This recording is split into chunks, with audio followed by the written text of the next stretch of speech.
Bienvenidos a la clase en modalidad a distancia correspondiente a la segunda parte del módulo 6, Seguridad en redes. Bueno, para esta segunda parte vamos a ver cómo podemos asegurar los objetivos de autenticación, de integridad, y también nos había quedado pendiente un temita con la parte de la criptografía que estaba relacionado a la distribución de las contraseñas, a la distribución de las claves. Puntualmente en la criptografía de clave simétrica, la gran dificultad era cómo hacer para que los interlocutores coordinaran qué clave usar. Sobre el final de la primera parte vimos una idea brillante, una idea simple pero muy valiosa, que era hacer uso de la criptografía de clave pública, clave privada para, a un mayor costo computacional, compartir esa clave.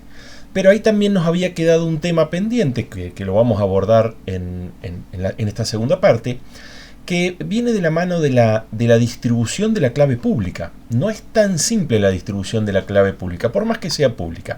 Vamos a ver cómo nos aparecen esos cuestionamientos cuando estemos repasando los mecanismos para asegurar la autenticación y la integridad de los mensajes intercambiados. Y nos va a quedar después para una tercera parte lo que les contaba, creo que al comienzo de este módulo, que era cómo la seguridad se trata de un concepto que atraviesa perpendicularmente a todos los niveles, que podemos hablar de seguridad realmente en todos y cada una de las capas del stack de protocolos. Ok, empecemos hablando entonces de la autenticación.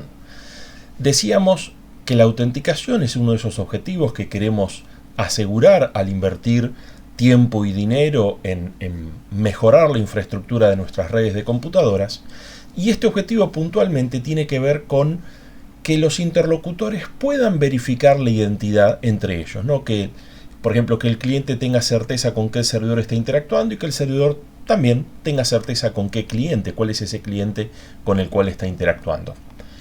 Si volvemos a nuestro ejemplo que veníamos desarrollando en la primera parte para hablar de confidencialidad, una primera aproximación a este criterio de autenticación, y acá, atención, por ahí el ejemplo nos traiciona el hecho de que es un ejemplo muy antropomorfizado. Recuerden que si bien está Homero, si bien está Marge, después Homero va a ser, por ejemplo, el navegador y Marge iba a ser, no sé, el servidor, ¿sí? Porque hay muchos mecanismos de autenticación, por ejemplo, cuando ustedes rinden final, y al ser nosotros seres humanos, la autenticación es mucho más fácil que lo que hacemos aquí en la computadora. A veces me causa gracia que el protocolo de autenticación que uso para los exámenes sea menos exhaustivo, por así decir, que el que usamos en la computadora. Pero tiene que ver con el hecho de que uno usa un montón de información adicional, por ejemplo, al estar viendo a través de una videollamada al alumno que está por rendir. Aquí eso no lo podemos hacer, por más que sí, el cliente puede hacer una videollamada con el servidor, no es que viéndole la cara a la computadora te das cuenta qué servidor es. Espero que se entienda. Entonces, vamos a hacer lo que se hace siempre, lo que los autores del libro hacen siempre, que es arrancar con un escenario muy simplificado y después lo vamos a ir atacando, lo vamos a ir criticando y vamos a ver cómo lo vamos robusteciendo hasta eventualmente llegar a un protocolo razonable de autenticación. Bueno, nuestra primera aproximación sería que Homero le diga, soy Homero. Pero atención, no es con una llamada telefónica o una videollamada. Estamos de nuevo pensando en comunicación a través del núcleo de la red, sería a través de un mensaje de la capa de aplicaciones, de un cierto protocolo de la capa de aplicaciones. Podría ser un mail, podría ser lo que ustedes quieran, un WhatsApp, por ejemplo. Entonces tenemos nuestros actores de siempre, tenemos el emisor, el receptor, que queremos que en este caso no que sean seguros, sí que sean seguros, pero con respecto a la autenticación, que Marge al interactuar con ese interlocutor sea efectivamente Homero. Y va a estar Moe ahí tratando de meter la cola en el medio. Entonces nuestro primer protocolo, decíamos, es simplemente decir soy Homero. Y un poco la pregunta que nos vamos a ir haciendo en cada uno de estos protocolos es ¿qué tan seguro resulta? ¿Qué opinan? Realmente, si es mandar un mensaje a través de la red con el string soy Homero, ese string es simplemente un string.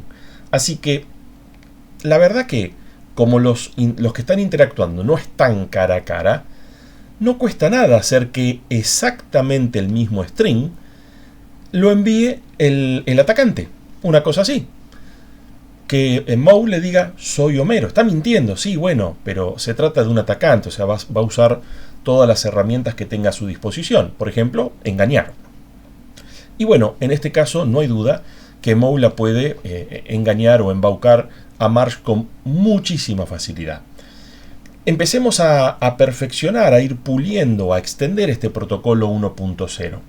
Lo podemos refinar, por ejemplo, haciendo que el mensaje viaje en un datagrama y que ese datagrama revisar cuál es el IP de origen. Esta es una idea aparentemente interesante.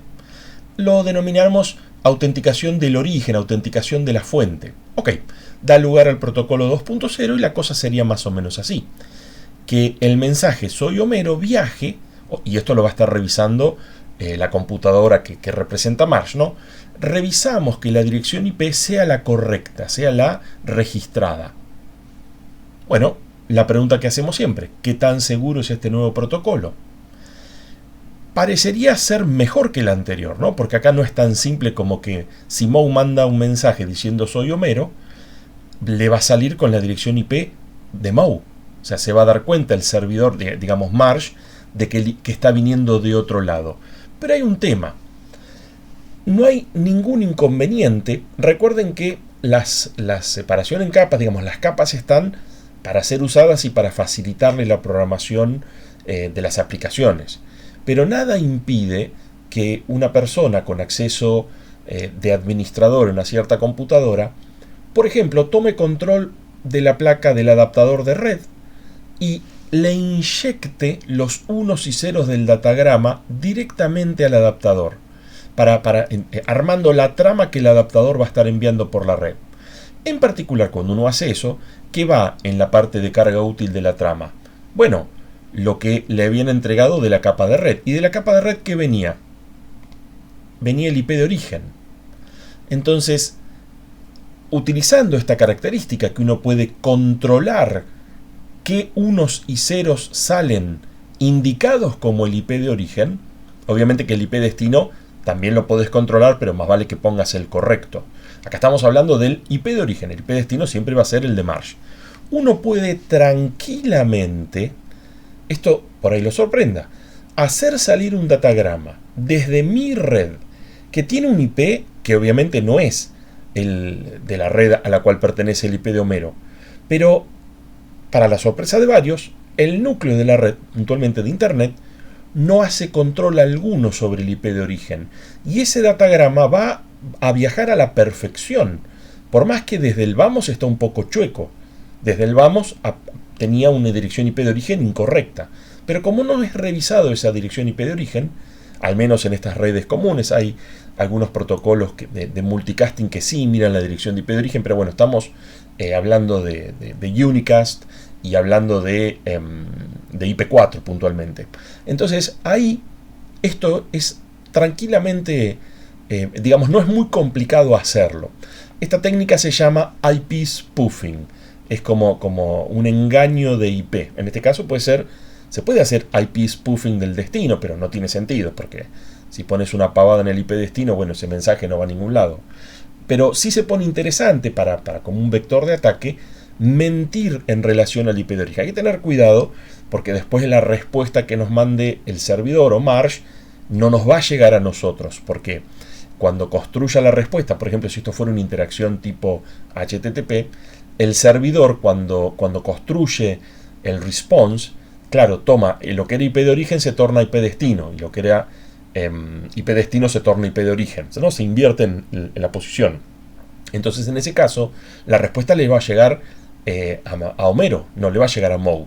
O sea, eso también hay que tenerlo en cuenta, pero al menos si nuestra autenticación era el soy Homero simplemente con la dirección IP de Homero, hasta ahí Moe puede reproducir sin ningún inconveniente lo que hasta ahora era el protocolo 2.0 y de hecho lo está haciendo fracasar. Bueno, a esta altura del partido venimos de repasar cómo podemos asegurar la confidencialidad haciendo uso de lo que sea criptografía de clave pública, criptografía de clave simétrica, algunas de las opciones que vimos. Entonces, ¿por qué no hacemos uso un poco de eso, un poco de la criptografía? Bueno, en general, cuando el protocolo es demasiado elemental, quizás incrementando la interacción podemos llegar a mejorar esas falencias que estamos identificando. Por ejemplo, como protocolo 3.0 podemos hacer lo siguiente. Podemos enviar el famoso soy Homero, hacer que el servidor, que Marge, chequee la dirección IP de origen, hasta ahí vamos bien, y agregamos la clave personal de Homero. Esa clave personal de Homero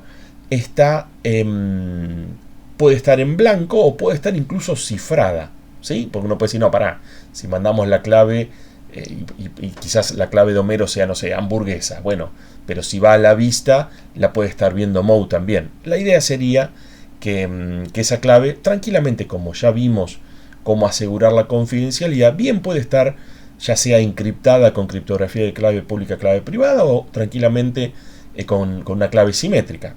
Ok, nos queda pendiente lo que les comentaba cuando estábamos viendo los contenidos. No hemos resuelto todavía el tema de la distribución de las claves. Vamos a hablar de eso sobre el final de esta segunda parte. Pero usando el esquema que fuera, ahí podría viajar la clave de Homero cifrada, clave que Moe no va a conocer, porque va cifrada, ¿no? Entonces, cuando Marge observa que está todo en orden, le manda una respuesta diciendo, bueno, el IP de origen cambió, ahí va a ser el de Marge en el mensaje de respuesta, y le manda el OK como diciendo, yo validé. Por ejemplo, si venía cifrada la clave de Homero con una clave simétrica, Marge la desencriptó. Si venía cifrada con la clave pública de Marge, Marge con su clave privada la descifró, accedió a esa palabra clave que lo identifica Homero, no sé, que creo que les dije hamburguesa. Entonces dice, me dice soy Homero, la dirección IP es la de Homero, viene la clave correcta, le manda el OK. La pregunta que se impone, una vez más, es este protocolo en su versión 3.0. ¿Qué tan seguro es? Bueno, ciertamente Moe no va a acceder a la clave de Homero porque decíamos va ahí cifrada. Cifrada porque, bueno, es algo que ya vimos cómo se hace, ¿no? Vamos construyendo sobre lo que ya conocemos. Pero la verdad que Moe no necesita saber cuál es la clave de Homero. Lo que puede hacer Moe es interceptar el datagrama inicial, guardarlo, o sea, en el momento que alguna vez Homero se autenticó ante Marge, Moe crea un registro bit por bit de ese datagrama. Fíjense que ese datagrama tiene muchas cosas, pero en particular tiene la clave de Homero encriptada de una manera que después Marge puede desencriptar. Moe no va a poder acceder a ese contenido, pero sí puede grabar los unos y ceros de la clave encriptada. Y bueno, esto se denomina ataque por reproducción. Moe guarda una copia de ese datagrama de autenticación y lo que hace, lo reproduce cuando quiera. Obviamente está haciendo también IP spoofing, si vamos como combinando, haciendo ataques mucho más elaborados. ¿Y qué va a pasar? Bueno, cuando Marge reciba la reproducción de lo que había sido una autenticación exitosa de Homero, y bueno, lo va a autenticar exitosamente también. Ahí está la salvedad que les decía, atención que la respuesta va a ir posiblemente al IP de Homero, pero bueno, si Moe estaba en el medio interceptando, va a interceptar esa respuesta también, o tampoco le importa que le llegue el OK a Homero. Total, él sabe que va a ser exitosa esa autenticación, porque la contraseña de Homero está hasta todos los unos y ceros tienen el valor que tienen que tener. Ok. Perdón, aquí estábamos considerando la clave sin cifrar.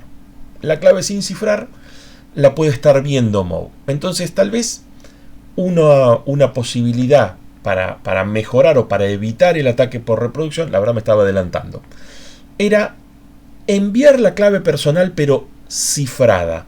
O sea, en lugar del 3.0 el 3.1. La verdad que me apuré. Ya les conté cómo termina la historia, ¿no? Ahora lo hacemos así, fíjense. La clave personal, como les contaba, cifrada de alguna manera, como vimos en la primera parte de este módulo. Ahí, obviamente, Marge lo acepta. Y la cuestión, si nos preguntamos si mejora la robustez, lo que nos va a pasar con este protocolo 3.1, es un poco lo que por él estaba contando al final del chiste antes de contarlo, es que el ataque por reproducción va a registrar y también va a reproducir, como les decía, de manera fidedigna. Todos los unos y ceros van a tener el valor que tienen que tener. Entonces, el mismo ataque por reproducción sirve para vulnerar una autenticación basada en este intercambio donde la clave personal está cifrada. Mandás el mensaje exactamente como lo había hecho Homero en su momento y bueno, Marge te lo va a terminar aceptando. ¿Qué está pasando? Bueno, el problema es que el proceso de autenticación es estático. ¿Qué quiero decir con estático? Una vez que lo hiciste bien, es como que las veces sucesivas en las cuales lo hagas bien esa autenticación, los unos y ceros intercambiados son siempre los mismos, ¿sí? Vas a poner el soy Homero, vas a poner la clave personal encriptada, como que no cambia. Bueno, quizás si usaras una clave simétrica y la clave simétrica la cambias, bueno, ahí sí deja de ser válido el ataque por reproducción porque cambiaste la clave simétrica. Pero atención que todavía no hemos resuelto cómo hacer para que las claves simétricas tengan dinamismo, cómo hacer que rápidamente la puedan cambiar. Vamos a ir sobre ese punto, les contaba sobre el final del módulo. Entonces, le hace fallar este mismo protocolo 3.1. Lo que tenemos que hacer para desactivar los ataques por reproducción, que justamente explotan la naturaleza estática del intercambio de mensajes. Bueno, ¿cómo lo podemos desactivar? Y bueno, haciendo que el intercambio deje de ser estático. Dicho de otra manera, incorporando un componente dinámico. Bueno, este mecanismo de que la autenticación tenga un componente dinámico se lo conoce como el mecanismo de desafío-respuesta o challenge response en inglés. ¿Y en qué consiste? La idea es, en la jerga denominamos nonce, es una palabra que no existe, es una especie de abreviatura, de number used once, o sea, número usado solo una vez. ¿Qué es este nonce? Bueno, es un número al azar que se usa y no se lo vuelve a usar más. Digamos, en la siguiente interacción, para cumplir con esta restricción de dinamismo, el nonce, el número al azar, debe necesariamente ser otro. Esto parece una cosa menor, pero ustedes recuerden que las computadoras, a priori, son incapaces de generar números al azar. Más de uno debe estar pensando, para un cachito, si yo me acuerdo en estructura de datos, en HIPPO, invoqué a la función random o algo así. Bueno, no sé si prestaron atención a la documentación. En las computadoras lo que se puede generar con relativa facilidad es lo que se llama una secuencia de números pseudo aleatorios. Parece casi lo mismo, ¿no? Aleatorio y pseudo aleatorio. En realidad no es aleatorio, porque depende, es como si fuera una secuencia cíclica de valores que parecen ser aleatorios pero no lo son, porque esa secuencia cíclica siempre arranca, digamos, a las 12 o por el 0, en los 0 grados. Y un poco, bueno, lo que hacemos para que no sea, porque si no, siempre que ejecutas el programa de nuevo va a ir tomando los mismos números al azar. Es una cosa terrible, sobre todo para las cuestiones criptográficas, por ejemplo. Si alguna vez crearon una clave usando RSA, o ahora que los tenté al hablar de RSA en la primera parte de este módulo, se arman su clave RSA, van a ver que en el proceso de creación de la clave necesitan una fuente de azarosidad, por así decirlo, o azarositud, no sé cómo es la palabra. ¿Y qué hacen? Te piden, toque cualquier tecla y mueva el ratón. Y uno empieza como a tontas y a locas tocar cualquier tecla, escribir cualquier pavada, mover el ratón para arriba, para abajo, haces clic.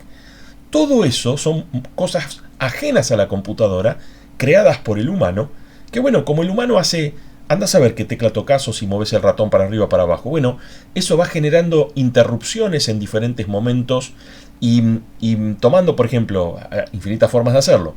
Podés tomar en qué instante de tiempo se produce la interrupción que atiende al teclado o la interrupción que atiende al ratón. Y viendo en qué momento se produjo la interrupción, usas ese dato para inicializar el generador de números aleatorios. Le mejora y mucho el nivel de azarosidad a la computadora. ¿Y qué pasa si se trata de una computadora o un servidor donde no hay nadie tocando el teclado o moviendo el ratón? Eso es un tema complicado. De hecho, hace unos años atrás vos podías comprar, así como compramos un ratón, un impresor, un escáner, podías comprar una placa que lo que era un generador de números al azar. Lo que tenía dentro era un isótopo radioactivo, que bueno, ese es un evento de aleatoriedad, o sea, el isótopo va decayendo, vaya uno a saber cuándo, y cada vez que iba decayendo generaba un pulsito, y bueno, ese pulsito era la fuente de aleatoriedad. Era bastante impresionante tener un isótopo radioactivo, está bien, estaba encapsulado y qué sé yo, no te hacía mal a la salud, digamos, ¿no? Estaba bien protegido, pero era muy impresionante tener un isótopo radioactivo adentro de la computadora. Hoy en día, por suerte, tenemos una exquisita fuente de aleatoriedad, que es, ¿qué cosa? Internet. ¿En qué momento llega un datagrama? No tengo la menor idea, ¿no? Porque depende de infinitos factores. Qué tan congestionado está el núcleo, qué tan veloz es el interlocutor, o bueno, el que me está enviando los datagramas. Entonces, de ahí extraen aleatoriedad, mirando en qué momento te llega el datagrama. Un servidor que está súper congestionado, lo están matando a datagramas, le viene, bueno, al menos con respecto a la generación de números al azar, le viene como anillo al dedo, porque a medida que van cayendo los datagramas, va como cargando su pool de entropía, podríamos decir. Entonces, resuelta la cuestión de dónde sacamos el nonce, siempre se puede encontrar, más hoy en día con estas computadoras conectadas a redes, que de hecho estamos hablando de eso, estamos hablando de la autenticación en dos interlocutores conectados a una red. Entonces, el problema serio que tiene un servidor que no está conectado a nada, que no lo usa una persona, bueno, no sería nuestro caso. Es allí sí, ¿cuál sería un ejemplo de eso? No sé, el satélite, la computadora en un satélite. Inclusive la computadora en el satélite está conectada, si se acuerdan, a la internet interplanetaria, pero bueno, ahí la frecuencia de arribo de datagramas quizás no sea lo suficiente para generar el nivel de aleatoriedad que uno necesita para cifrar las conexiones o donde uno necesita utilizar esa generación de números al azar. Nosotros en este caso, con generar un número al azar, nos damos por satisfecho. La clave o el requisito es que si lo usaste, bueno, el próximo sea otro diferente. Ahí no hay ningún inconveniente. ¿Y cómo incorporamos esto del el mecanismo Challenge Response a nuestro protocolo? Da lugar al protocolo 4.0 y la idea sería que Homero, para acreditar su identidad, va a recibir, él le dice soy Homero, ¿no? Y Marge, no conforme con eso, le manda un nonce. Y luego, ¿qué tiene que hacer Homero? Trabajar sobre ese nonce. Por ejemplo, podemos hacer que se lo cifre con una contraseña compartida. Bueno, vamos a ir jugando sobre este mecanismo de que lo que hace este Challenge Response, este dinamismo, es, como dice al comienzo allí, desactiva los ataques por reproducción. Empecemos por ahí con el ejemplo un poco más sencillo. Si usamos, ¿cómo sería el intercambio de mensajes de acuerdo a este protocolo que tiene esta dosis adicional de interactividad? Homero le manda su famoso soy Homero, y acá es donde Marge le manda un número aleatorio, un nonce. ¿Y qué tiene que hacer Homero con ese nonce? Bueno, lo que va a hacer Homero con ese nonce es generar una respuesta la cual no va a servir en un ataque por reproducción, porque como el nonce va a cambiar, la respuesta de Homero va a quedar atada a R y Marge a R no lo vuelve a usar, por eso de que es un número usado solo una vez.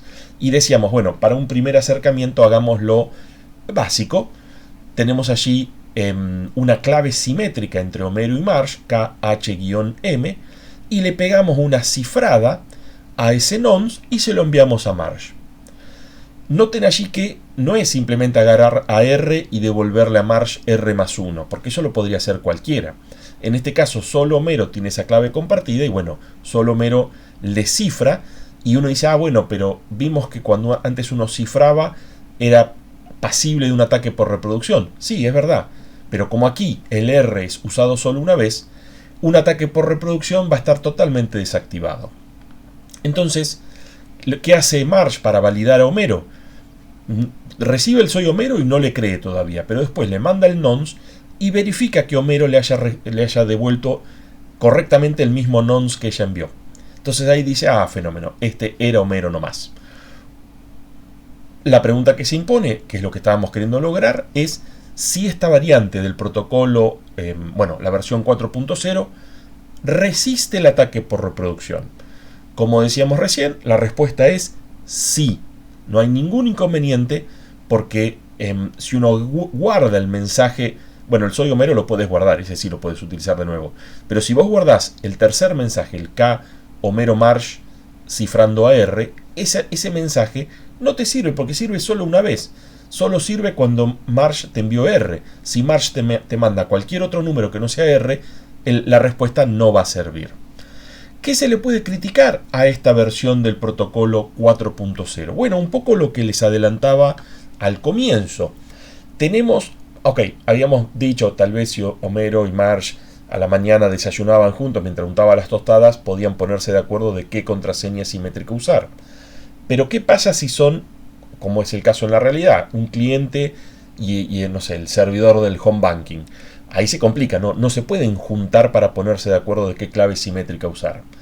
Entonces tal vez, estamos haciéndole la crítica, ¿no? El problema, ¿qué se le puede criticar? Lo que les decía recién, el cómo compartir esa clave simétrica. Tal vez una posible mejora sea utilizar, en lugar de criptografía de clave simétrica, usar la de clave pública, clave privada, la de clave asimétrica. ¿Se podrá? La respuesta es sí. Podemos armar un protocolo 5.0 en donde incorporamos la criptografía de clave pública, clave privada al mismo concepto que hacíamos recién de que el servidor te mande un nonce y analice la respuesta que vos le devolvés. ¿Cómo sería la interacción? Así. Arrancamos con el famoso soy Homero, que bueno, no va a ningún lado, ese sabemos que es, hasta por el momento Marge lo recibe y dice, sí, vamos a ver si sos Homero. Acto seguido le devuelve el nonce. Nonce, que bueno, yo le puse R como en la transparencia anterior, pero recuerden, es R1, R2, R3, es siempre un R distinto. ¿Y qué hace Homero? Bueno, Homero le debería enviar a Marge el R cifrado con ¿qué cosa? Con la clave pública de Marge. Pero, ¿de dónde saca la clave pública de Marge? Bueno, en este caso, acá lo estoy haciendo al revés. Le está enviando cifrado con la clave privada de Homero. En este caso, la autenticación es entre los interlocutores. Me había parado pensando que teníamos que autenticar a Marge. Y no, recuerden que lo que estamos queriendo autenticar es a Homero, ¿sí? Homero es el que quiere... me salté la primera frase, soy Homero. Entonces lo damos vuelta. Lo que hace Homero, le manda cifrado con su clave privada, el nonce. Ahora, acá hay un problema. ¿Cómo se desactiva el cifrado con la clave privada de Homero? ¿Se acuerdan que las claves en la criptografía de clave pública, clave privada se cancelan mutuamente? Si algo viene cifrado con la pública, se descifra con la privada. Pero en este caso es al revés. Aquí viene cifrado con la privada, se va a descifrar con la pública. Y de nuevo reitero la pregunta recién. ¿Y Marge de dónde saca? De nuevo, piensen, home banking, me estoy logueando yo, 4 de copas. ¿De dónde saca el home banking de un banco la clave pública de uno? Bueno, una forma sería pedírsela, che, dame tu clave pública. ¿Qué va a hacer en este caso Homero? Se la va a dar, ningún problema, ¿no? La clave pública no hay problema de que circule, porque justamente es pública. Y en este punto, ¿qué pasa? ¿Qué tiene que hacer Marge para validar que Homero es efectivamente Homero? Bueno, toma la clave pública de Homero, se la aplica a la firma esa, bueno, al cifrado con... Se me escapó lo de... a la firma digital de Homero, de hecho es la firma digital de Homero, ahora vamos a ver a continuación. A ese cifrado con la clave privada de Homero, y se cancelan mutuamente. Marge recupera R y puede validar si el R que le mandó Homero es el mismo R que ella había generado al azar. De nuevo, ¿por qué hacíamos eso de chequear el R? Recuerden, queríamos interacción para que no nos ataquen con un ataque por reproducción. Y la verdad que aparentemente lo que hace Marge es quita la aplicación de la clave privada de Homero con la clave pública y daría la sensación de que esto funciona. Daría la sensación que quedó un protocolo bastante más sólido. No tenemos acá, aparentemente, el problema de la distribución de la clave simétrica, ya que usamos clave pública, clave privada, y cuando aquí abajo, el ratón, aquí estás, aquí abajo enviamos la clave pública, no hay ningún problema, porque la clave pública es pública, no me preocupa que alguien la agarre. Bueno, daría la sensación que es un protocolo a prueba de hackers, pero como dice el dicho, el diablo está en los detalles. ¿Y qué se podrá hacer? ¿De qué manera se podrá atacar este protocolo? No hay dudas de que el ataque por reproducción sigue desactivado. No vamos a poder hacer ataque por reproducción. Pero si hacemos un ataque más sofisticado que el ataque por reproducción, hay una forma de ataque que se llama ataque, bueno, man in the middle o person in the middle, ¿no? Como tiene muchos años, se le acuñó el man in the middle, pero podría ser woman in the middle o person in the middle. En este protocolo, en este ataque, lo que vamos a hacer es vulnerar al protocolo 5.0, que es el que usa criptografía de clave pública, clave privada. ¿De qué manera? De la siguiente manera. El ataque man in the middle consiste en que el atacante intercepte todo lo que manda Homero y todo lo que manda Marge, y tenga control sobre ese intercambio. Fíjense, cuando Homero manda el soy Homero, Moe lo atrapa y se lo reenvía a Marge. Luego, ¿qué pasa? Recuerden que este protocolo tiene una dosis de interactividad para que no lo podamos atacar con un ataque por reproducción, así que Marge nos va a estar enviando ese nonce, y lo que hace Moe es toma nota de ese nonce, pero también se lo manda a Homero. Homero hace lo que hace siempre Homero, es lo encripta con su clave privada. Aquí Moe medio que no puede acceder porque está cifrado. Pero como está en el medio, miren lo que va a hacer Moe. No le va a dar el nonce cifrado que armó Homero, sino que lo va a cifrar él con su clave privada. Ya se imaginan cómo sigue el ataque, ¿no? Entonces, lo que le pasa a Marge es que dice, bueno, muy lindo tu clave, acá necesito la clave pública para descifrarlo, se la va a pedir. Obviamente que Moe, para que Homero no sospeche ningún cambio en el protocolo, también le va a pedir la clave pública a Homero. Y Homero se la va a dar. Entonces, en este punto, Moe tiene anotada la clave pública de Homero, pero fíjense que a Marge le pasa la clave pública de él. Y esto es lo interesante, porque ahora Homero le va a estar enviando, por ejemplo, cosas cifradas con la clave. Fíjense en el caso, en la última interacción. Y hicimos el intercambio, ¿no? La clave pública de Homero se cambia por la clave pública de Moe. Entonces pasan muchas cosas. En algún punto Moe podría verificar que este R haya vuelto aquí, ya que ahora tiene la clave pública. Pero más importante aún, Marge pisa el palito, porque va a revisar si esto que el supuesto Homero le envió era el mismo valor que ya había enviado. ¿Y cómo lo recupera? Aplica esta clave pública que le dieron a este mensaje cifrado, la pública con la privada se cancelan, accede a R, verifica que es el mismo R, y luego, muy contenta y ya contando con la clave pública del supuesto Homero, fíjense esto, le manda el mensaje cifrado. Mensaje cifrado que Moe, con su clave privada, que obviamente la tiene, puede acceder a M. Pero para que Homero no sospeche, con la clave pública de Homero, se lo vuelve a cifrar. O sea, Moe está interceptando los mensajes, y de todas formas en los extremos nadie se entera de que esos mensajes fueran interceptados, incluso también adulterados. La verdad que es muy complicado este ataque man in the middle, porque le permite a Moe ir leyendo todo lo que va pasando cifrado.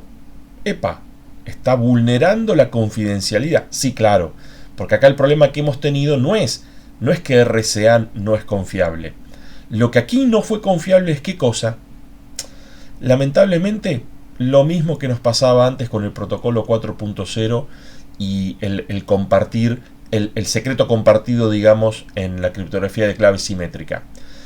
Es muy difícil ponerse de acuerdo en qué clave simétrica utilizar. porque cuando decís usemos esta, en ese mensaje te lo pueden atrapar y listo. Moe se enteró también de qué clave van a usar. Y acá pasó algo parecido, pero no con la clave privada, sino con la pública. Increíblemente.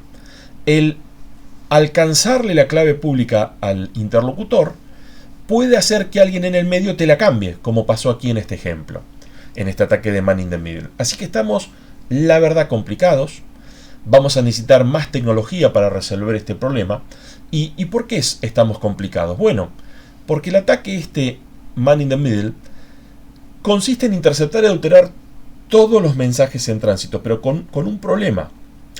El atacante va a ganar acceso a la totalidad de la información, no solo la del comienzo del intercambio, sino la del resto del intercambio, que uno va tranquilo enviándolo cifrado, pero el Moe en el medio accede a todo.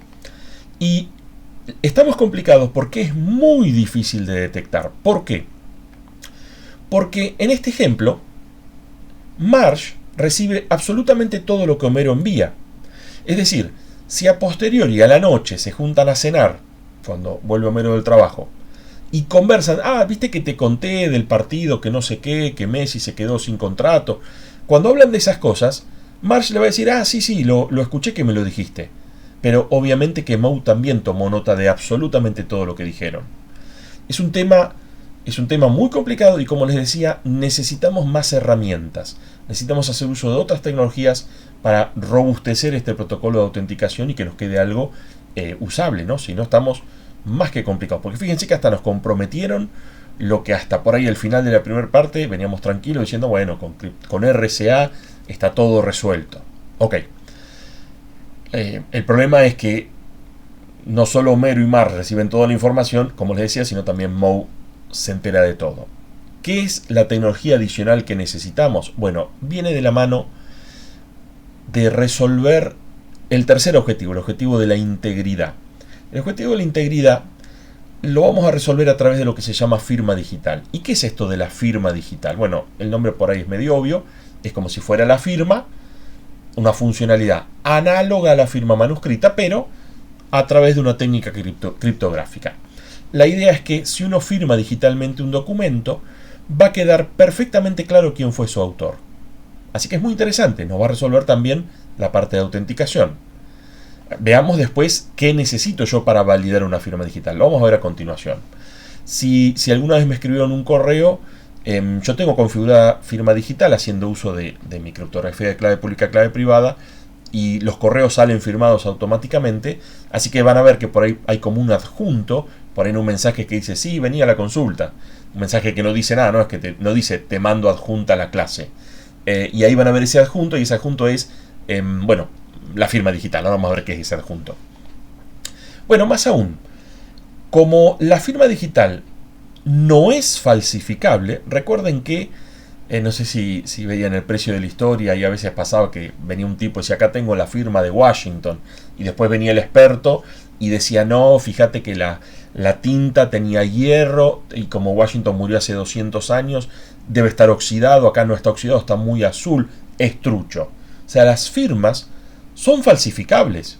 Después hay lo que se llaman peritos caligráficos, no sé qué diablos estudian, debe ser una tecnicatura, pero estudian cómo reconocer si una firma es válida o no, si es trucho o no. Una cosa increíble. Por suerte, con la firma digital ese problema no lo tenemos, ya que la firma digital es infalsificable, no hay manera de falsificarla. Entonces, cualquier persona va a poder probar que un tercero que firmó digitalmente un documento, bueno, es su autor, o al menos es responsable de lo que ahí dice. Si era un contrato, bueno, hacete cargo del contrato, vas a la justicia, digamos, no es repudiable la firma. Bueno, parece una idea bastante interesante esto de la firma digital. ¿Y cómo se lo implementa? Y esto tal vez explica mi adoración, mi fascinación por los muchachos, por el RSA, por Rives, Adelman y Shamir. Justamente la criptografía de clave pública inventada por estos muchachos es la que nos va a poder llevar adelante un modelo de firma digital. ¿De qué manera? Supongamos que Homero va a firmar digitalmente un cierto mensaje M. Bueno, esta firma digital, decíamos, va a permitir asegurar que el mensaje lo hizo Homero y además asegurar que ese mensaje no fue adulterado. ¿Y cómo lo hace? Lo único que tiene que hacer es, bueno, un poco lo que usamos ahí en el protocolo 5.0.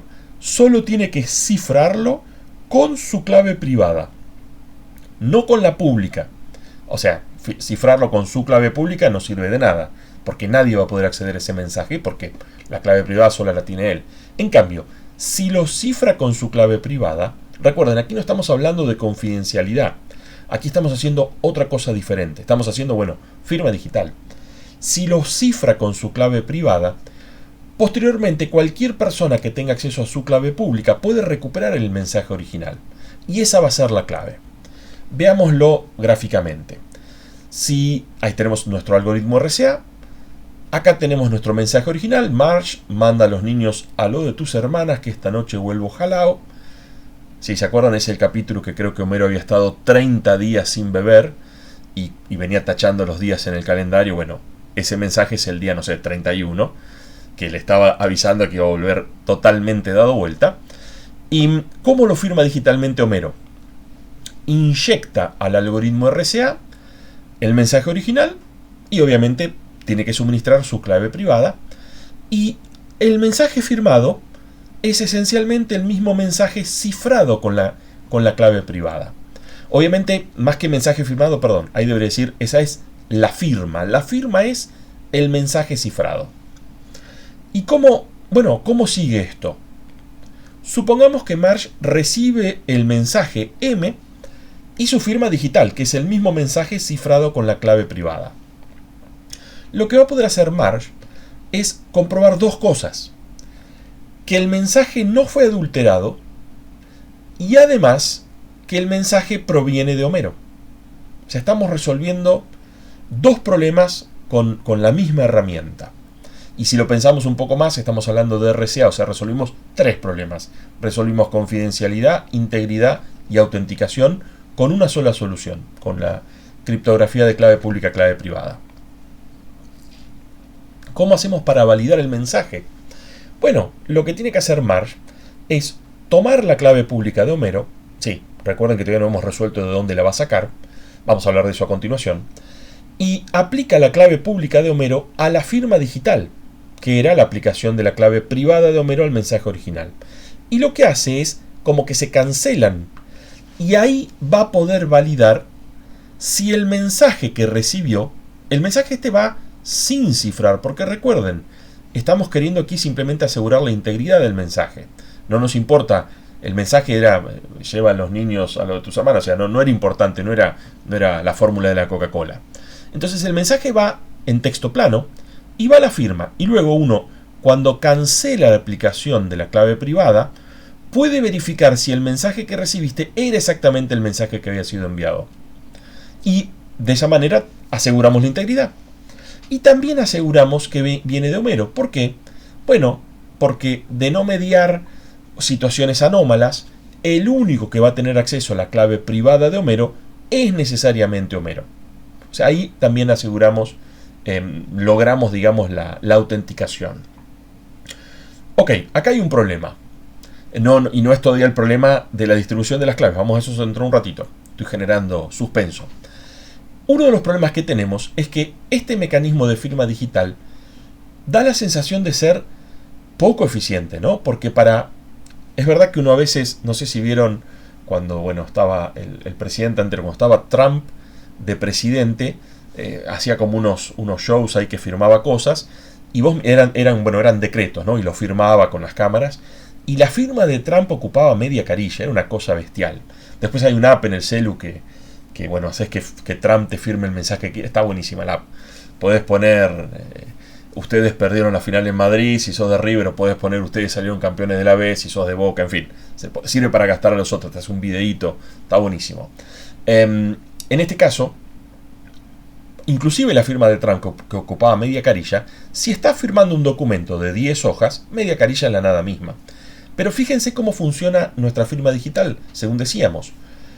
Si tenés un documento de 10 hojas, la firma va a ocupar las mismas 10 hojas, porque es el mismo mensaje cifrado. Y no solo eso, sino que además, recuerden, el cifrado de un mensaje utilizando RCA era computacionalmente intenso porque involucraba la exponenciación, el módulo y qué sé yo. Entonces tenemos que encontrarle la vuelta para hacer un poco más eficiente esta cuestión de la firma digital. ¿Qué tal si tenemos que firmar un CD? ¿Vas a ocupar un segundo CD la firma? Y si es un DVD y si es un Blu-ray, bueno, un problema. Entonces tenemos no solo el problema de espacio, sino también el problema de tiempo, ya que es computacionalmente costoso. Entonces la idea, brillante también, en el caso de un mensaje de gran tamaño, no vas a firmar todo el mensaje. Vas a firmar lo que se conoce como el digesto de ese mensaje. Ok, ¿qué es esto del digesto? El digesto viene a ser como una versión reducida del mensaje original y solamente firmás esa versión reducida. Bueno, ¿qué es esto del digesto? Se lo denomina la huella digital del mensaje. Vamos a ver ciertas características que tiene que cumplir esto del digesto, el fingerprint del mensaje. Y en realidad, ¿qué es esto del digesto? ¿Qué es esto del fingerprint? Es una función fácil de computar que va a retornar un resultado de tamaño fijo. No importa si el mensaje tiene una carilla o 20. El digesto de ese mensaje siempre va a tener una cantidad finita de bits. Por ejemplo, no sé, 128, 192, 168. Una cantidad finita y conocida de bits. Esencialmente lo que es esta función que te construye el digesto es lo que conocemos como una función hash. ¿Se acuerdan que decíamos que teníamos ese tres tipos de cifrados? Con clave simétrica, con clave asimétrica y sin clave. Uno dice, ¿pero cómo? Sin clave. Claro, porque no lo íbamos a usar para asegurar la confidencialidad, sino para justamente la firma digital, para asegurar autenticación e integridad.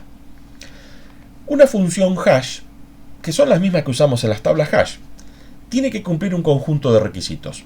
Bueno, esto necesariamente es así. Si por ejemplo, un archivo de 1 mega se transforma en una cadena de 128 bits, evidentemente va a haber diversos archivos que van a tener exactamente el mismo hash, ¿sí? Porque no hay manera de hacer entrar 1 mega en 128 bits. Va a haber muchos archivos diferentes cuyo hash es la misma cadena de unos y ceros. Esto lo estudió un matemático de apellido Dirichlet, que, bueno, como les contaba en la primera parte de este módulo, los matemáticos se ponen a resolver problemas que parecen que son tonterías, hasta que años después terminan siendo, ¿no?, lo que te permite, no sé, crear la fusión en frío. En el caso de Dirichlet, lo que había visto había unos loros, no sé, en un arbusto, y vio que, no sé, el perro de él los asustaba, los loros salían volando, y notó esto. Por ejemplo, había 5 loros, y cuando el perro los asusta salen volando y se meten eran loros barranqueros como los de Bahía Blanca, ¿no? Podemos decir. Se meten en 4 agujeros que había en la pared. Y lo que estudió Dirichlet, y de hecho lo demostró formalmente, es lo siguiente. Si eran 5 pájaros y había 4 agujeros, él dijo, en uno de los agujeros necesariamente hay 2 pájaros. O creo que dije, hay más de un pájaro. Parece una tontería, ¿no? Pero fíjense para qué sirve. Dirichlet creo que no lo sabía, porque es un matemático hace, no sé, 200 años. Lo que él no sabía es que estaba, por ejemplo, demostrando que múltiples archivos iban a tener el mismo fingerprint. Es una cosa de locos. No existían ni las computadoras cuando Dirichlet publicó su teorema. Fue famoso por ese es el más famoso, ese es el que lleva el nombre. Vieron cuando un matemático es el teorema de Pitágoras. Pitágoras hizo un montón de teoremas, pero hay uno que es como el más famoso, lleva su nombre. Con Dirichlet pasó lo mismo. Debe haber hecho varias cosas más, porque si no parece hasta como muy ingenuo, ¿no?, el resultado. Pero es un resultado poderosísimo. Sobre todo que el tipo lo demostró. Por ejemplo, usando el teorema de Dirichlet, se puede demostrar que una ciudad como Bahía Blanca, que tiene, no sé, 300.000 habitantes, 400.000 habitantes, síganme, necesariamente hay 2 personas con la misma cantidad de pelos en la cabeza. Yo cuando me lo contaban dije, bueno, déjate de hinchar. Y si alguno está pensando, chingüengüencha, ¿estás pensando en 2 pelados que los 2 tienen 0 pelos en la cabeza? No. Hay 2 personas con pelo en la cabeza que tienen exactamente la misma cantidad de pelos. Es una cosa de locos. Pero bueno, lo que hace Dirichlet no te asegura en qué agujero había más de un loro. De la misma manera, si me preguntan cómo se llaman esas dos personas que tienen la misma cantidad, no tengo la menor idea, ¿no? Esa pregunta no te la resuelve Dirichlet. Lo mismo aquí, y esto es interesante. ¿Cuáles son esos 2-3 archivos que tienen el mismo hash? No tengo la menor idea. Pero como hay solamente 128 agujeros y el archivo tiene mucho más, bueno, va a haber varios archivos bueno, en realidad no son 128 agujeros, son 2 elevado a la 128, ¿no? Las distintas combinaciones de hash posible. Pero como un archivo de 1 mega, ¿cuántos archivos de 1 mega hay? Hay 2 elevado a la 1 mega. Hay muchos más archivos de 1 mega que cadenas de 128 bits. Por ende, necesariamente va a haber muchos archivos, y hablaba solamente los de 1 mega. Tenés que pensar los de 2 mega, 3 mega, 4 mega, no, va a haber infinita, no, una gran cantidad de archivos que van a tener exactamente la misma función hash. Ok, ningún problema, sabemos que esto va a ser así. Bueno, lo que tiene que hacer la función hash es el output de esa función hash tiene que ser el digesto del mensaje original, y como peculiaridad tiene que tener un tamaño fijo, y podemos pedir que sea no muy complicada de computar. Y esta es la propiedad tal vez más importante de todas. Para que sea una función hash como la gente, dado un mensaje m y la función que calcula el hash h, necesariamente tiene que ser computacionalmente inviable encontrar otro mensaje que tenga el mismo hash. Cuando encontrás otro mensaje que tiene el mismo hash, en la jerga se habla de que colisionaron, le encontraste una colisión al hash. Y esto es importante. Si esta propiedad no se cumple, no la podemos considerar una función hash válida. Un poco para que se entienda el rol de esta última condición. Checksum, por ejemplo, el checksum que usábamos en el encabezamiento del protocolo TCP y también del protocolo IP, podría funcionar quizás como función hash. ¿Por qué? Bueno, porque generaba un digesto de tamaño fijo. Por ejemplo, en TCP era una cadena de 16 bits. Si se acuerdan, se iba sumando como si fuera complemento a la base disminuida, en fin. Y después se agregaba en el lugarcito del header. Naturalmente, como siempre pasa, como demostró Dirichlet, va a haber múltiples mensajes que tengan el mismo digesto. Sí, es verdad.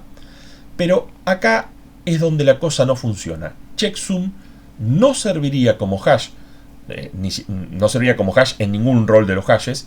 En particular no serviría como hash para ser utilizado en la firma digital. ¿Por qué razón? Porque no cumple la tercera condición.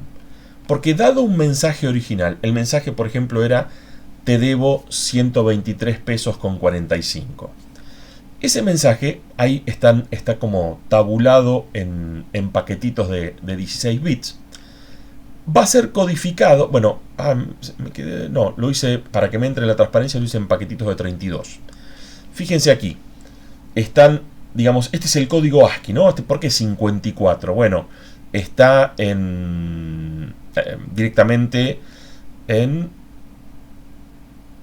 Sí, no, está bien, está perfecto, está escrito en hexadecimal. Me perdí porque, gracias, al ver las letras me di cuenta que era en hexa. Es para que quede prolijito, por si no algunos de estos ocupan 3 caracteres, otros 2, para que nos quede la columna fácil de sumar. Y bueno, a final de cuentas, el digesto es una cadena de unos y ceros, y simplemente está el digesto representado aquí como un paquetito de números hexa, que es una forma abreviada de escribir la cadena de 16 bits. Fíjense que acá estamos armando, vamos poniendo la T, la E, el 32, fíjense este es el 32 en hexa, el espacio en blanco, la D, bueno, va todo, ahí van los números. Fíjense qué fácil codificar los números en hexadecimal, ¿no? Pones el 3 y después pones el número 1, 2, 3, 4, 5, ahí queda a la perfección. Y el 30 es el 0, obviamente, que es el 48 si lo decimos en decimal. Acá hacemos la suma, era la suma en uno complemento, y aparentemente ahí nos quedó el digesto, es el E9, SD6, C5. Pero decíamos que no cumple con la tercera condición, porque en este caso es muy fácil hacerlo colisionar. Es muy fácil encontrar otro mensaje modificado, un M', que es distinto al mensaje original, que miren lo que logramos hacer aquí. Claro, los números que estamos sumando, fíjense aquí, yo acá el 1, 2, 3 se transformó en 4, 5, 3. En realidad lo que hicimos es el 1 con el 4 los cambié de lugar, el 2 con el 5 los cambié de lugar, y como está sumando verticalmente, la suma es conmutativa. 45 más 42 lo mismo que 42 más 45. En hexa, recuerda, ¿no? Lo mismo, 31 más 34 da lo mismo que 34 más 31. Y fíjense, el hash da lo mismo. Claramente esta no serviría como función hash, pero no hay que desesperarse porque estos muchachos que armaron el RSA se dieron cuenta de la utilidad para hacer firma digital y crearon también funciones hash para hacer uso en la construcción de los digestos. Entonces, a no desesperarse, hagamos de cuenta, vamos a ver cómo se usa el hash, pero en realidad, como les decía, después, si vamos a una implementación en concreto, ya tenemos un conjunto de funciones hash, ahora lo vamos a repasar. Entonces, supongamos que tenemos un mensaje de gran tamaño, ese que después iba a ser muy costoso computacionalmente, firmar digitalmente la totalidad del mensaje, y tenemos también a disposición, bueno, una función hash, que bueno, no va a ser la de checksum, como les decía, va a ser posiblemente alguna que ya esté a disposición en las librerías, y lo que hacemos con ese mensaje de gran tamaño es hashearlo, obtenemos el fingerprint, esta cadena de longitud corta, que es digamos, lo que caracteriza ese mensaje. Y esa cadena de longitud corta que caracteriza el mensaje es lo que vamos a estar cifrando con el algoritmo RSA. Obviamente, para cifrarlo tenemos que tener a disposición la clave privada de Homero.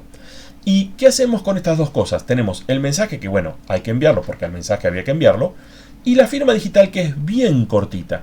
Son las dos cosas que vamos a estar mandando, por así decir, por el correo, bueno, o por la aplicación que fuera. ¿Y qué pasa del otro lado?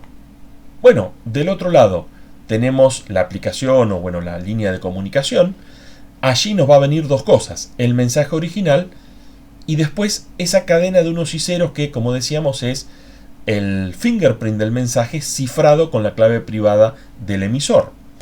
Y lo que vamos a poder hacer con esta información, con la firma digital, es, como decíamos, validar que el mensaje original no fue modificado y también cuál era la identidad del interlocutor, o en este caso del emisor del mensaje.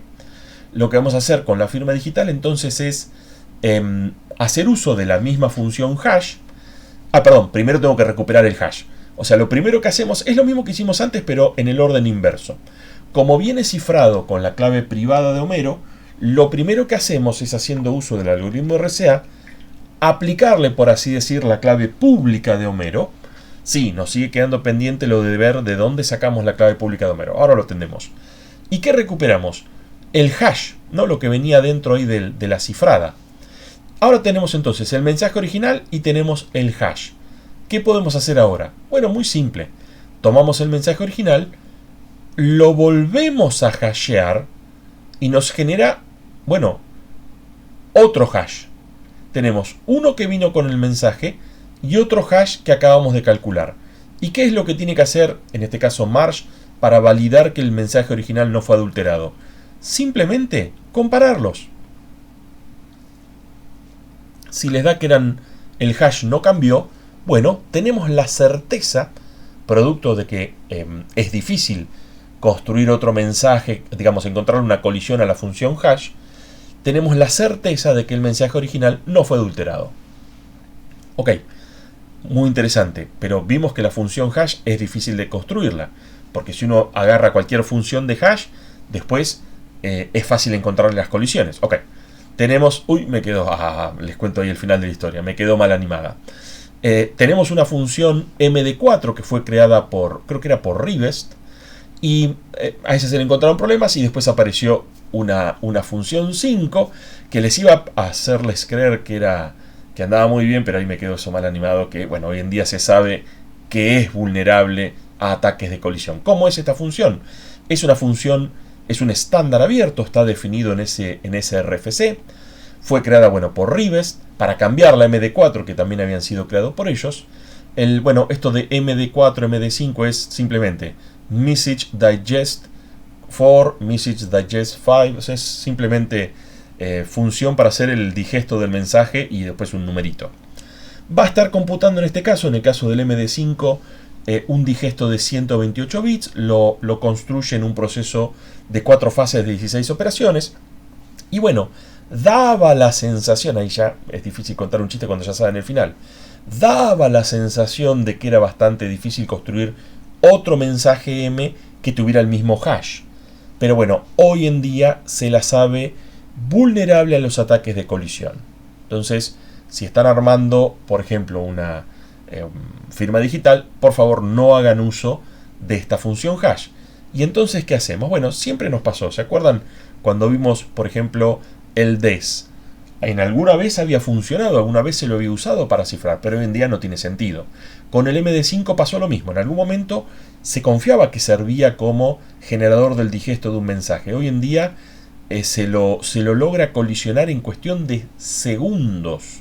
Es súper vulnerable. ¿Y qué hacemos? Bueno, a no desesperarse. También está disponible la función SHA-1 y también, bueno, la SHA-2. La SHA-1 usa las mismas ideas de MD4 y MD5. Y bueno, este es un estándar público, está sancionado por el NYST, que es eso que dice allí, el Instituto Nacional de Estándares y de Tecnologías. Creo que es el equivalente a nuestro IRAM. Y lo que hace va a computar un digesto de un tamaño de 160 bits. ¿Sí? En lugar de 128, este es 160. Puede pasar que uno diga, che, 160 por ahí es poco, y entonces sea fácil de hacerlo colisionar, o por ahí de acá a 10 años las computadoras siguen avanzando, y bueno, 160 es poco, ningún problema. También, cuando se creó el SHA-1, también se creó el SHA-2, en donde el tamaño del digesto es 256 o 512. La verdad que con esos tamaños de digesto da la sensación que vamos a estar bien por un buen tiempo. Si les tocara programar la parte de firma digital en alguna aplicación, bueno, consideren el SHA-1 o por qué no el SHA-2, el que ustedes así decidan. Nos sigue quedando pendiente, para que esto camine bien, resolver el problema de qué hacemos, cómo compartimos la clave pública. Y digo, con compartir la clave pública nos estaría funcionando la firma digital, y estamos logrando, producto de que funciona la firma digital, tanto la integridad como la autenticación. Y si resolvemos también lo de compartir la clave pública, bueno, vemos cómo compartir la clave simétrica, tenemos también resuelto la parte de confidencialidad. Ok, vamos ahí. Teníamos problemas porque nos vendría muy bien que haya un intermediario de confianza. ¿Por qué razón? Bueno, en la criptografía de clave simétrica, la dificultad era compartir la clave privada, lo vimos. Y aparece un intermediario confiable, que es el KDC, que va a resolver este problema. Ahora vemos cómo lo hace. Y no estamos mejor en la criptografía de clave pública, clave privada, porque justamente la dificultad en ese caso, como vimos recién, como vimos por ejemplo en el ataque Man in the Middle, era compartir la clave pública. Ok, ahí aparece otro intermediario confiable llamado el Autoridad de Certificación, o CA, por la sigla en inglés, que es el que nos va a resolver este problema. Y obviamente me voy a guardar lo mejor para el final. O sea, vamos a hablar de los CAs sobre el final. Vamos a arrancar hablando del KDC. Recuerden, KDC era para criptografía de clave simétrica. Entonces acá lo que vamos a querer es poder hacer uso de una clave simétrica entre dos usuarios o dos entidades. Ok. La idea sería que el KDC va a tener diferentes claves personales, una para cada usuario registrado. Obviamente, cada usuario va también a conocer su clave personal, ¿no? ¿De qué estamos hablando? Acá lo tenemos gráficamente. En el KDC hay una base de datos con la contraseña, que es una contraseña personal compartida con el KDC. ¿Qué es esto de contraseña personal compartida? Esto es Facebook, esto es Instagram, esto es Gmail. ¿Vieron? Cuando uno se registra en Facebook, te pones un nombre de usuario y una contraseña. ¿Y quién sabe la contraseña? Interesante. La sabes vos y también la va a saber esa página web donde uno se está registrando. O sea, esto es algo parecido. El KDC tranquilamente es una página web en donde te registras. Noten que, como corresponde, la contraseña de cada usuario no necesariamente es la misma. En general, cada uno pone, no sé, el nombre de la mascota, no sé qué pone la gente de nombre de contraseña. En general suelen ser bastante pobre el criterio de elección de contraseñas. Pero bueno, la que sea. Uno por ahí, el KDC te puede orientar, te dice, no, para ponerle un número, ponerle mayúsculas, minúsculas. ¿Recuerdan cuando estábamos viendo los conceptos de criptoanálisis, el porqué de eso? Cuanto más amplio es el set de caracteres en base al cual armas tu contraseña, mucho mayor es el espacio de búsqueda para un potencial ataque por fuerza bruta a tu contraseña. ¿Y de qué manera me va a ayudar el KDC a lograr la interacción, por ejemplo, entre Homero y Marge? Porque, ok, relacionarme de manera segura con el KDC, bueno, está bien, pero no es interesante. Lo interesante era, como vimos antes, tal vez Homero con Marge, Flanders con Homero, qué sé yo. Bien, veámoslo cómo funciona. El KDC va a facilitar el proceso de distribución de una nueva clave compartida. Yo ahí puse que es como un edificio, pero en realidad, recuerden, va a ser simplemente una dirección IP, digamos, una página web o un servicio, por así decir. Y la cosa arranca de esta manera. La interacción de Homero con el KDC es siempre secreta. ¿Por qué? Bueno, porque tanto Homero como el KDC conocen un secreto compartido. Entonces, lo que va a hacer Homero le va a pedir al KDC una clave compartida para usar con Marge. Esa clave compartida va a ser válida solo durante esa interacción. Si mañana quieren volver a conectarse, le van a volver a pedir al KDC una nueva clave y va a ser una clave diferente a la que usaron el día anterior. Cosa de que si te empezaron a criptoanalizar la clave usada ayer, bueno, a la nueva interacción todo ese criptoanálisis va a la basura porque la clave cambió. Y como les decía, Homero va a poder contactar al KDC de manera segura. Por ejemplo, le puede enviar cifrado simétricamente, fíjense, usando la clave Homero con el KDC, le dice, hola, quiero una interacción entre Homero y Marge, o sea, entre el usuario que está contactado, y le dice, me quiero comunicar con Marge. ¿Qué le va a generar el KDC? La respuesta es brillante, muy inteligente. Fíjense lo que les contesta. También de manera cifrada, pero cifrada de forma tal que Homero la va a poder recuperar. Digamos, como el secreto es compartido entre el KDC y Homero, el KDC accede al contenido de este mensaje y obviamente Homero también accede al contenido de este mensaje. Y fíjense lo que nos vino allí. Nos vino la contraseña al azar para ser usada y otra cosa muy interesante. Bueno, obviamente a la contraseña en texto plano Homero la anota para usar en la interacción. Pero miren este segundo componente aquí. Es muy interesante. No está cifrada con la clave de Homero. El KDC, como tiene la clave de Marge, se la cifró con la clave de Marge. Noten que uno dice, bueno, ¿y por qué no usan la clave de Marge para...? No, bueno, porque ahí se la tendrías que dar a Homero, la clave de Marge. Noten que el único que conoce las dos claves es el KDC, y el KDC está facilitando que ahora Homero y Marge puedan interactuar. ¿Por qué? Bueno, porque acto seguido, Homero le puede enviar la contraseña, el secreto compartido ese, de manera segura, porque el KDC ya se lo dio cifrado. Así que él, como lo recibe, se lo envía. Y en este punto, ¿qué pasó? Homero tomó nota de ese y Marge también, porque Marge conoce su clave con el KDC, o sea, puede descifrar ese mensaje cifrado que le envió Homero. Homero no, pero Marge sí. ¿Y después qué pasa? Olvídate, de ahí en adelante, bueno, esa línea verde, de ahí en adelante tenemos la interacción cifrada, ¿con qué clave? Con la clave S, con la clave esa al azar provista por el KDC. ¿Qué opinan de la seguridad de esta interacción? Bueno, es válida. Acá Moe no tiene chance. Si se fijan, bueno, las que están dibujadas allí, las 5 interacciones, bueno, hay 4 interacciones, perdón, bueno, la verde pueden ser un montón, puntitos suspensivos allí. Las primeras 3 interacciones están todas cifradas. Y están cifradas con claves que Moe no tiene. Y las que siguen de ahí en adelante, las que están en la línea verde, están cifradas con una clave, con la clave S, que Moe tampoco tiene. Así que funciona muy bien. ¿Qué se le puede criticar a este esquema? El hecho de que tenés que depositar la confianza en el KDC. ¿Por qué? Bueno, porque este S lo generó el KDC. O sea, si hay alguien que puede decodificar esta interacción, es Homero, Marge y el KDC. Por eso decimos de intermediario confiable, porque tanto Homero como Marge necesitan confiar. ¿De dónde salen los intermediarios confiables? Bueno, veremos. Puede ser el Estado, puede ser, no sé, alguna ONG. Hay que ver. Esta es la idea y después vemos si en la práctica nos sirve o no nos sirve.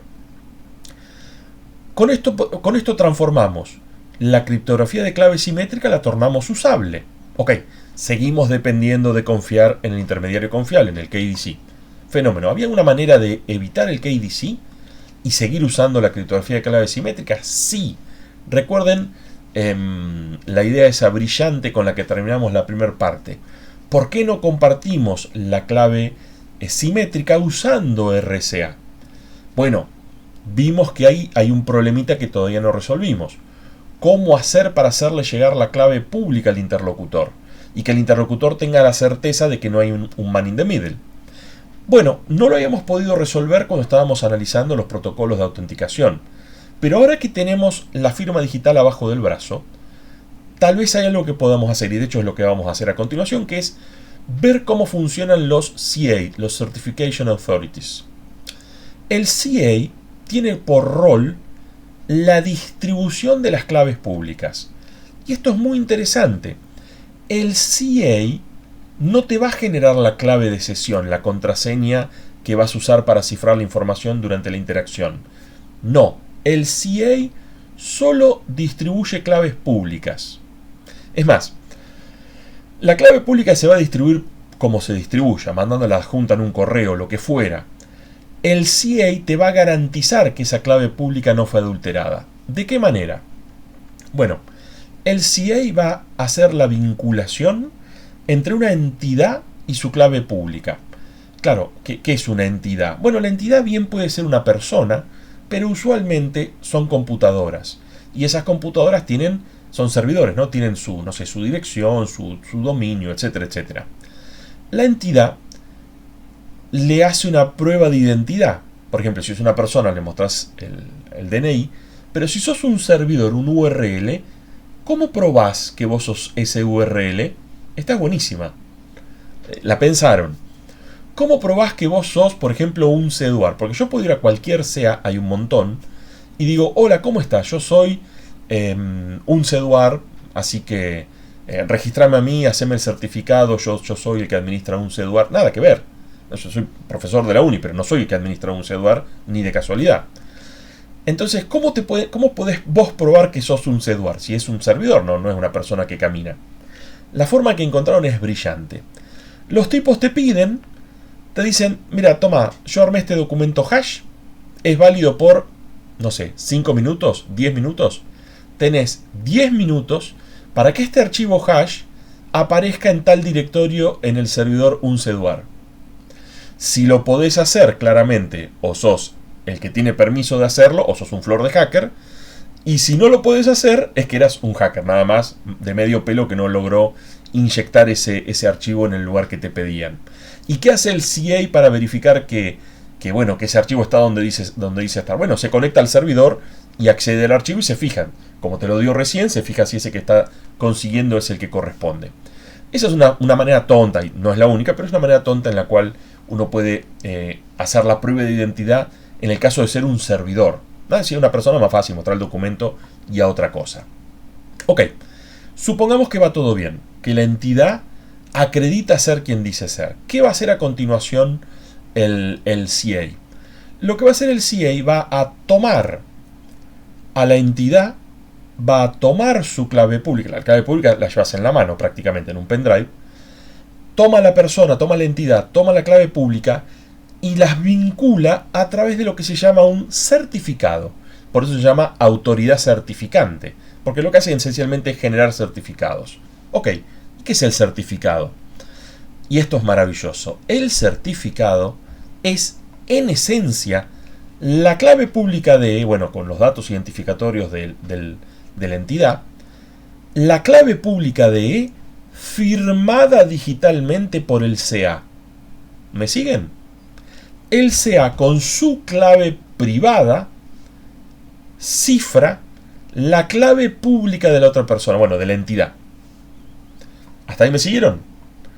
Veámoslo con un ejemplo. Veámoslo gráficamente. La idea sería así. Va Homero, lleva su clave pública, y bueno, va Homero en persona y dice: hola, yo soy Homero, mira, acá está mi documento, acá te dejo mi clave pública. Va, en este caso ahora ya no es el KDC, usa el mismo gráfico, va al CA. ¿Y qué hace el CA? Toma su clave privada, toma la clave pública de Homero y la cifra. Y eso es lo que eso es lo que denominamos el certificado.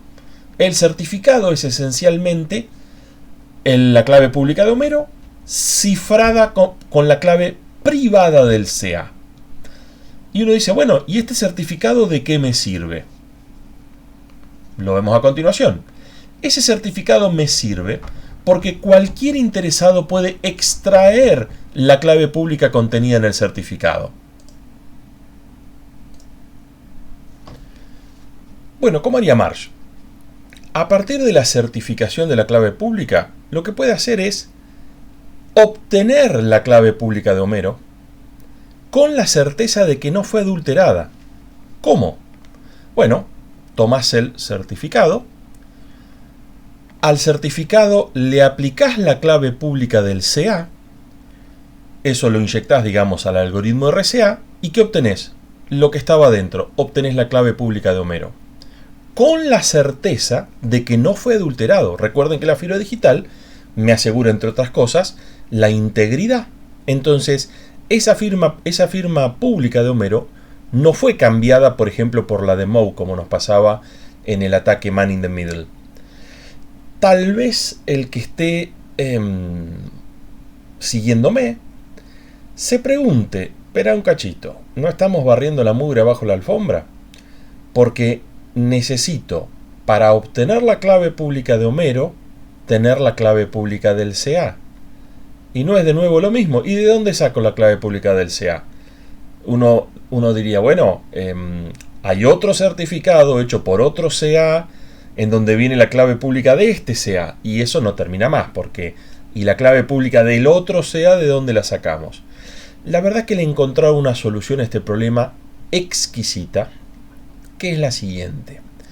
Es como cuando hacemos un programa recursivo. La recursión parece que no termina nunca, pero en realidad todos sabemos que hay que darle un corte. ¿Y el corte cómo lo hacemos? Definimos el caso base, y el caso base corta esa recursión. Necesitamos, en algún sentido, que la obtención de la clave pública de los CA sea caso base, que yo no necesite un certificado que me garantice que la clave pública del CA no fue adulterada. ¿Y de qué manera hacemos eso? Les decía, la solución es increíblemente simple. La clave pública del CA viene adentro del ejecutable del navegador. Por ejemplo, ¿no? Si vamos a estar validando certificados con el navegador, o adentro del programa. Cuando vos descargás el Chrome, adentro tiene la clave pública, obviamente validada. Google se encarga de asegurarse de que esas claves públicas no hayan sido interceptadas por un man in the middle ni nada que se le parezca. Entonces tiene esas claves públicas allí de todos los CA que haya, o los que están activos, o los que son válidos, y una vez que esa información está dentro del ejecutable y vos descargas el ejecutable, ahí ese es nuestro caso base que corta la recursión. ¿De dónde? Entonces volvamos a la pregunta: ¿de dónde va a sacar Marge la clave pública del CA que había firmado digitalmente la clave pública de Homero? La clave pública del CA no hay ningún problema, ya la tiene, está adentro del ejecutable del, digamos, el navegador. ¿Y de dónde va a sacar la clave pública de Homero? De cualquier lado. En general va a ser Homero el que se la dé, se la va a dar cifrada, digamos, firmada por el CA. Total, sabe que Marge va a tener a disposición esa clave pública para extraer, para recuperar la clave pública de Homero. Una vez que Marge gana la clave pública de Homero, bueno, resolvimos el problema que nos había quedado pendiente, que era la distribución de las claves públicas. Las claves públicas ahora las podemos distribuir empaquetadas adentro de certificados firmados por los CAs. Esto que estamos describiendo aquí es el cimiento del candadito cerrado. Las páginas web que tienen candadito cerrado, esencialmente lo que se han tomado la molestia es de conseguir un CA que les garantice su clave pública. Entonces, una vez que tienen esa forma segura de acercarle la clave pública a cualquier por ejemplo, cliente a cualquier navegador, de ahí en adelante el navegador puede autenticar la identidad de ese server y por eso se le cierra el candadito, se pone la barra de direcciones verde, qué sé yo. Bueno, cada navegador hace algo diferente. Pero de ahí en adelante, con el candadito cerrado, tenemos la certeza de que no nos están engañando, que podemos autenticar que efectivamente nos estamos conectando con la página en cuestión. Hay que tener cuidado porque si le pifiaste una letra, no sé, Twitter, por ejemplo, a mí siempre me cuesta escribir Twitter, ¿no? Porque cuál era que se repetía, la T, la E, la I. Si lo escribís mal, te podés meter en cualquier otro lado. Y puede tener el candado cerrado, porque va a tener el candado cerrado para ese dominio totalmente trucho. Lo mismo que si uno escribe Facebook con U en lugar de con doble O. Te vas a meter seguramente en la página de un hacker o qué sé yo. Lo mismo con Google, ¿no? Google al principio, bueno, cuando no era tan conocido, me acuerdo de haber pensado, che, pero era con doble O, era con doble G, algo doble tenía. Y si le pifiás o pones Google GU en lugar de doble O, caías en páginas una más pirata que la otra. Con el tiempo lo que hicieron las empresas es ir comprando los dominios que se parecieran, pero había metidas de pata. Pero bueno, y obviamente esos dominios te redireccionaban al dominio correcto. Pero le generaba un costo a la empresa, no andar cubriéndose o andar pensando. A veces tenías que cubrirte de no por una letra, o sea, G, W o GU, sino letras que están cerca en el teclado. En lugar de la O, la P, porque justo la P está al lado de la O. Bueno, un montón de cosas para considerar, en principio, para hacer más seguro, más a prueba de fallos el acceso de los usuarios a tu página o al servicio que estás brindando. Ok, esto es una cosa realmente muy interesante. Si quieren ver un ejemplo de cómo es la estructura de un certificado, bueno, a los que trabajamos en la universidad nos pagan en el Banco Patagonia, así que hace un ratito capturé este que es el certificado que está en vigencia. Si se fijan, ahí tenemos, bueno, hay dos pestañas. Está la pestaña general, la pestaña de detalles. En particular, de la información importante va a tener el número de serie, que es propio del CA, y también va a tener datos del dueño del certificado. En este caso, fíjense, ahí dice issued to, o sea, emitido ¿a quién? A Banco Patagonia Sociedad Anónima, y en este caso se trata de un server. Entonces está el URL que sería *bancopatagonia.com.ar. ¿Sí? Es como un dominio asterisco, o sea, cualquier subdominio dentro de Banco Patagonia Comar está cubierto por este certificado. En particular, fíjense abajo, tenemos el SHA-1 de 160 bits y el SHA-2 de 256. Ahí está el fingerprint, dos fingerprint calculados con hash diferentes del certificado. El certificado es un certificado, no sé si lo dice aquí, bueno, yo he estado chusmeando, es uno de 2048 bits.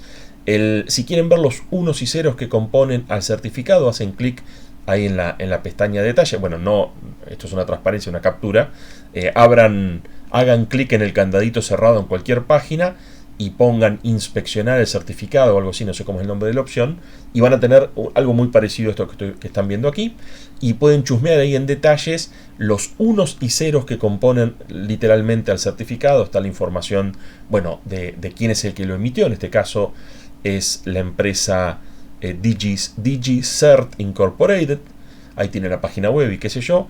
Después tienen, por ejemplo, les decía, los unos y ceros de la clave pública del Banco Patagonia, en qué momento empieza a funcionar, en qué momento deja de funcionar. Fíjense que los certificados suelen tener fecha de arranque de la vigencia y fecha de finalización de la vigencia. Fue emitido el 10 de diciembre del 2020 a las 9 y vale hasta el 11 de enero del 2022 a las 8:59 con 59 segundos. Fíjense que hasta el segundo está indicado. ¿Y qué va a pasar ese día? Bueno, nada, va a haber, típicamente se vuelve a emitir el certificado, porque a veces puede ser que uno cambie la clave o la transforme en una clave más segura. Tal vez la clave pública de Banco Patagonia en el 2022 tenga más bit que la que tiene ahora, ¿no? Eso con el paso del tiempo a veces pasa, de que una tecnología que se consideraba vigente, como por ejemplo el MD5, pasa el tiempo y deja de serlo.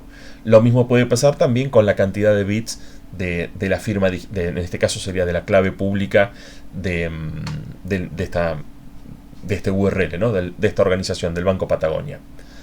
Bueno, con esto nos damos por satisfechos en lo que respecta a tener asegurada confidencialidad, porque ahora nos anda muy bien la distribución de claves públicas, y también integridad y autenticación, que es lo que brindamos a través de la firma digital. Nos estaría quedando pendiente el cuarto objetivo, que era el de asegurar la disponibilidad, que es con lo que vamos a estar arrancando en la tercera y última parte de este módulo. Por el momento dejamos acá.